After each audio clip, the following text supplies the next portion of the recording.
What if I told you the world you know is already gone? And what is coming next will reshape everything, from the borders on your map, to the money in your pocket, to the very food on your table. Stick around, because what happened next will blow your mind.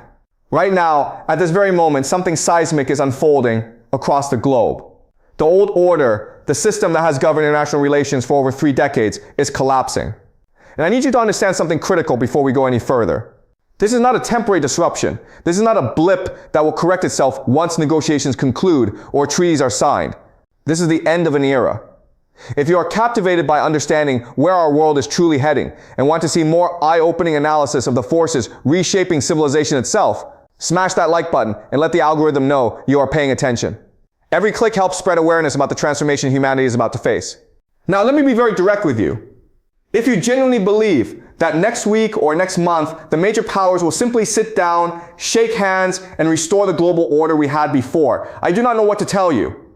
You are living in a fantasy. You have to wake up and recognize that we are witnessing the end of the unipolar moment. We are moving toward a new world, and you can either choose to adapt to this new world, or you will be swept away by it. It really is that simple. But here's what most analysts are missing, and this is crucial. The changes coming are not just political, they are civilizational. They will touch every aspect of human existence, from where you live, to what skills you need to survive, to how you organize your community, and even what you believe. Stay with me, because by the end of this, you will understand exactly what is coming and how to position yourself for the decades ahead. Let us start with the most immediate and disruptive trend: deindustrialization and de-urbanization. For generations, the story of human progress has been the story of people moving from the countryside into the cities. Factories, offices, services, entertainment, everything concentrated in urban centers. Young people especially have been drawn to cities like moths to flame, chasing opportunity, connection, and the promise of a better life. That era is ending. What we are about to witness is a reversal of one of the most fundamental patterns of modern civilization. People in the cities will have to move back to the countryside, especially young people. And this is not some romantic return to nature movement. This is survival. Think about what cities actually are. There are massive concentrations of human beings who produce almost nothing tangible. They depend entirely on complex supply chains, bringing food from hundreds or thousands of miles away. They depend on constant flows of energy to power their buildings and transportation. They depend on stable political systems to maintain order among millions of strangers living in close proximity. Now think about what happens when those supply chains fracture, when energy becomes scarce or unreliable, when political systems begin to fragment. Cities become traps. They become places where millions of people compete for dwindling resources, with no ability to produce what they need locally. And here's what I need you to understand. The skills that made you successful in the urban economy of the past 3 decades will not save you. Cryptocurrency trading, social media marketing, corporate consulting, financial engineering. These are artifacts of an era that is passing. In the world that is coming, you will need real skills. Skills that produce tangible value. You will need to know how to grow food, how to raise animals, how to build and repair things with your hands, how to generate and store energy, how to organize and defend a community. I know this sounds dramatic. I know it sounds like something out of a dystopian novel. But I am not telling you this to frighten you. I am telling you this so you can prepare. Because the people who recognize this shift early and adapt will thrive in the new world. And those who cling to the old patterns will suffer. Now, let me take you deeper into what is driving this transformation. Because the de-urbanization trend is not happening in isolation. It is connected to a series of reinforcing changes that together will reshape human civilization. The second major trend is nationalism and remilitarization. For the past several decades, especially in the West, nationalism has been treated as something embarrassing, something backwards, something to be overcome through international institutions and global governance. The smart people, the educated people, the sophisticated people were supposed to be citizens of the world, not loyal to any particular nation or people. That is over. What we are witnessing now is the return of nationalism in its most primal form. Nations are rediscovering that in a world of competition and conflict, you need people who are willing to fight and die for their homeland. You need young men who believe their nation deserves to exist, deserves to be strong, deserves to prevail against its enemies. And here is the uncomfortable truth that polite society does not want to discuss. The nations that are most ready and most able to excite their younger population about fighting wars will be the most resilient. They will be the ones who survive the coming decades. While nations that have taught their young people that patriotism is foolish, that military service is for losers, that their own history is shameful, those nations will find themselves unable to defend what they have. This is not a value judgment. This is simply how history works. Again and again, soft civilizations have been conquered by harder ones. Civilizations that lost the will to fight have been replaced by those who still possessed it. And we are entering an era where this dynamic will reassert itself with tremendous force. Now I want you to hold that thought because it connects directly to the third major trend, and this one is going to disturb many of you. But I have to tell you the truth about what is coming. The third trend is the emergence of mercantile systems and independent trading blocs. The global free trade system that has defined the world economy since the end of the Cold War is breaking apart. What is replacing it is not a new unified system, but rather a series of competing blocs, each trying to secure access to the resources and markets they need while denying those same resources and markets to their rivals. This is not globalization in reverse. This is something different. This is the world fragmenting into competing spheres of influence, each with its own rules, its own currency arrangements, its own supply chains. And the competition between these blocs will not be polite. It will not follow rules. It will be ruthless.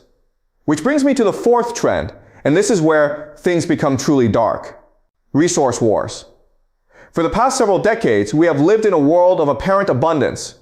Energy was cheap, food was cheap, water was available. Raw materials flowed freely across borders. This abundance was not natural. It was created by a specific geopolitical arrangement that is now collapsing. As that arrangement breaks down, competition for basic resources will intensify dramatically. Nations will fight over water. They will fight over arable land. They will fight over energy deposits. They will fight over critical minerals. And these will not be the limited managed conflicts we have become accustomed to. These will be existential struggles where the losers face genuine catastrophe.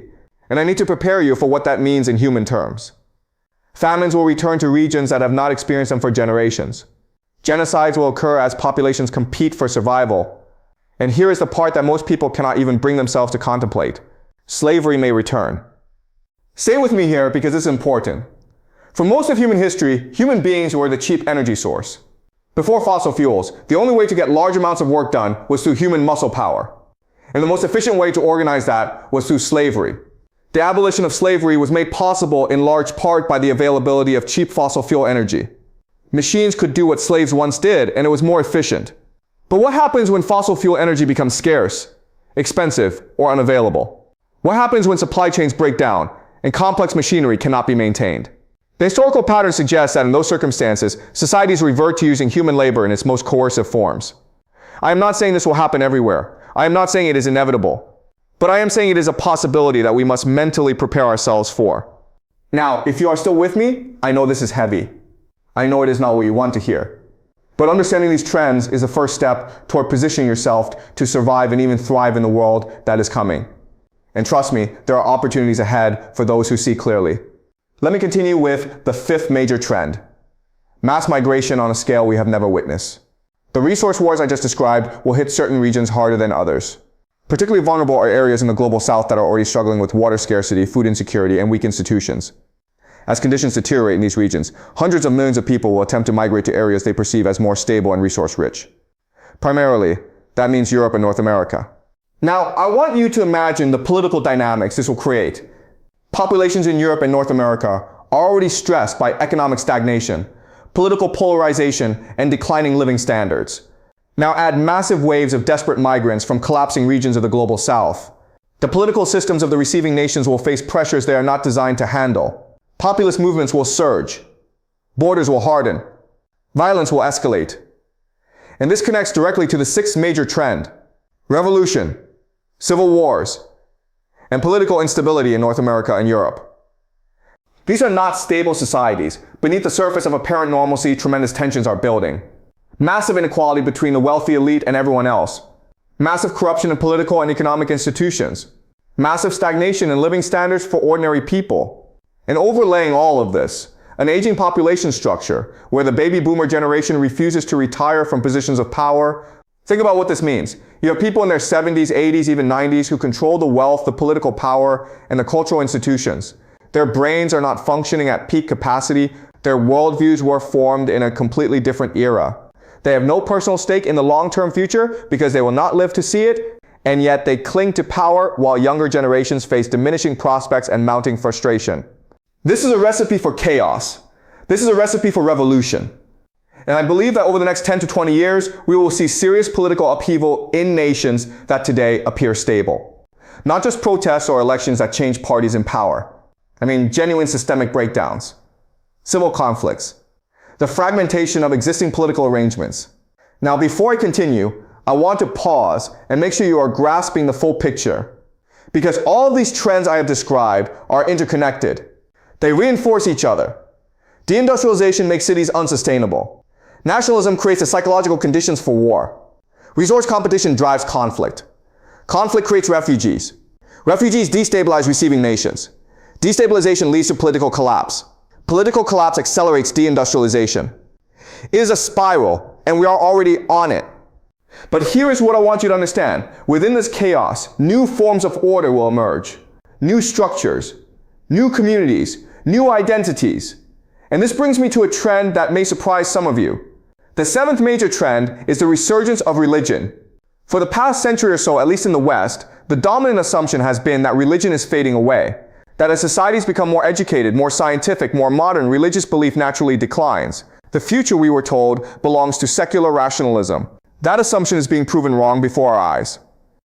As the old order collapses, as the secular ideologies that promise meaning and purpose fail to deliver, people are rediscovering religion. Not as a hobby or a cultural tradition, but as a genuine source of meaning, community, and moral framework. And this makes sense when you think about it. In times of extreme uncertainty and danger, people need something to believe in that is larger than themselves. They need communities bound by shared faith. They need moral systems that provide clear guidance for difficult decisions. If you are not religious, I actually recommend that you genuinely explore the possibility of becoming religious. I know that sounds strange coming in a video like this, but I believe that religion, particularly traditional forms of religion that have been tested by centuries of human experience, will prove extraordinarily valuable in navigating what is coming. It provides psychological resilience, it creates strong community bonds, it offers a framework for understanding suffering and sacrifice. These are things that secular philosophies struggle to provide. Now let me shift gears and talk about how these trends will play out in specific regions of the world. Because the coming transformation will not affect all places equally. Some regions will suffer catastrophically. Others will adapt and even prosper. Understanding these regional dynamics is crucial for making decisions about where to be and what to do. Let me start with Europe. I believe that over the next 5 to 10 years, there will be tremendous conflict on the European continent. War between major powers, economic collapse, political fragmentation. It will be ugly. But here is what I see emerging from that chaos. Eventually, there will be an alliance between Russia and Germany. I know that sounds impossible given current events. Right now, these nations appear to be enemies. But think about the deeper logic. Germany needs energy and resources. Russia has them. Russia needs technology and access to global markets. Germany can provide that. More fundamentally, both nations have an interest in establishing order on the European continent without American interference. The current conflict is driven largely by American strategic interests, using Ukraine and European security architecture to contain Russia and prevent a Russo-German alignment that would challenge American dominance. But America will not always be in a position to maintain that pressure. When American influence recedes, the natural complementarity between Russia and Germany will reassert itself. It may take a decade, it may take longer, but I believe this alliance will emerge as the organizing principle for the European continent. Now let me turn to the Middle East. This is where some of the most dramatic changes will occur. There is a vision emerging that I call Pax Judaica. The entire strategic logic of Israel's current actions is to remove America from its position as the dominant external power in the Middle East and establish Israel as the regional hegemon, a local supreme power that can shape events throughout the region according to its own interests. Now you might ask, what about Iran? Is not Iran the great enemy of Israel? Would they not fight forever? Here's what most people do not understand. The enmity between Israel and Iran is largely a product of the current geopolitical configuration. With America involved, both nations have been locked into opposing positions within a larger great power competition. But if America were to leave the scene, the dynamics would change completely. Think about it from a practical standpoint. Israel does not want to conquer Persia. Iran does not want to conquer the Levant. They have different spheres of interest that could potentially be divided. Iran controls the East, Israel controls the West. The Arab states in between are divided according to agreed spheres of influence. And here's something most people do not know. Historically, Jews and Persians have actually gotten along quite well. The Jewish tradition remembers Cyrus the Great of Persia as a righteous Gentile who freed the Jews from Babylonian captivity. Today, Iran has the largest Jewish population in the Middle East outside of Israel, and those Jews are generally well treated. So while it may seem impossible today, I believe that if American influence withdraws from the region, Israel and Iran could eventually reach a mutually satisfactory arrangement that allows both nations to flourish within their respective spheres. Now let me turn to East Asia, and specifically to Japan. Japan faces the same demographic crisis as other developed nations: an aging population, a declining birth rate, elderly people who control wealth and power while younger generations struggle. But Japan is unique in one crucial respect. In Japanese culture, there is a tradition of obligation to the collective. The elderly are expected to sacrifice for the good of the nation and the younger generations. This is very different from the Western pattern where the elderly tend to maximize their own comfort and security regardless of the impact on others.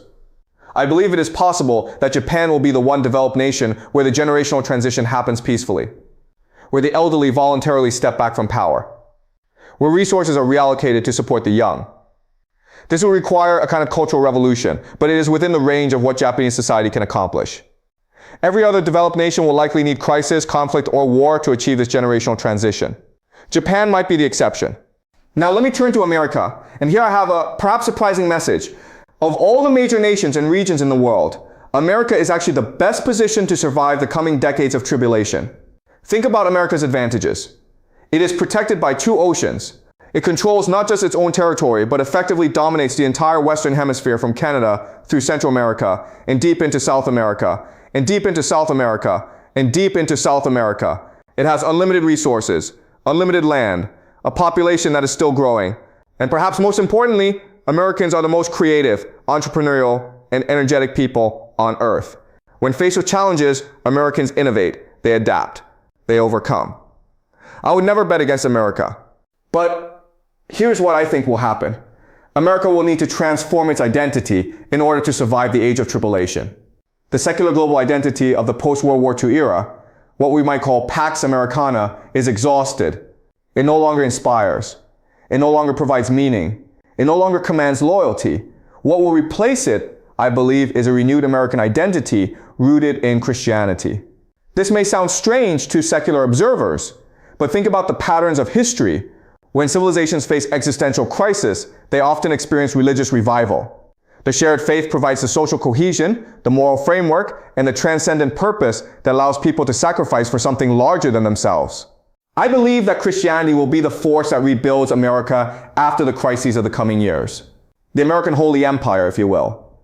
A nation that reclaims its religious heritage and uses that heritage as a foundation for a new national identity. This is not something that most people in America's current elite would welcome. They have spent decades trying to remove Christianity from public life, treating it as an embarrassment or an obstacle to progress. But elites do not always get to choose what comes next. History has its own logic. Now, there is one more trend I need to discuss, and this one is perhaps the most disturbing of all. I call it techno-Marxism. In a world of scarce resources, some nations will be tempted to use artificial intelligence and surveillance technology to implement a new kind of totalitarian control. The goal would be to marshal limited resources efficiently by monitoring and controlling the behavior of the entire population. Think about what this would look like. Every transaction tracked, every movement monitored, every communication analyzed, social credit systems that reward compliance and punish deviation, work assignments determined by algorithm, consumption quotas enforced by AI. This is not science fiction. The technical capabilities already exist. And in nations facing genuine resource constraints and social breakdown, the temptation to implement such systems will be overwhelming. Order at any price. Survival through total control. What this creates is a sharp division of people into classes. At the very top, a small elite who retain freedom and make the decisions. Below them, an increasingly controlled population whose lives are managed by technological systems. And at the very bottom, people who have lost all rights, who have become essentially slaves or serfs in the new order. I do not say this is inevitable. I do not say it will happen everywhere. But I do say it is one possible trajectory for human civilization, and we should be aware of it as we navigate the decades ahead. Now let me step back and give you the big picture, because I know this has been a lot to absorb. I know some of it sounds like doom and gloom, but that is not my purpose here. My purpose is to help you see clearly, to understand the forces that are reshaping our world, To recognize that the comfortable assumptions of the recent past no longer apply. The world has completely changed. We are not going back to the old world.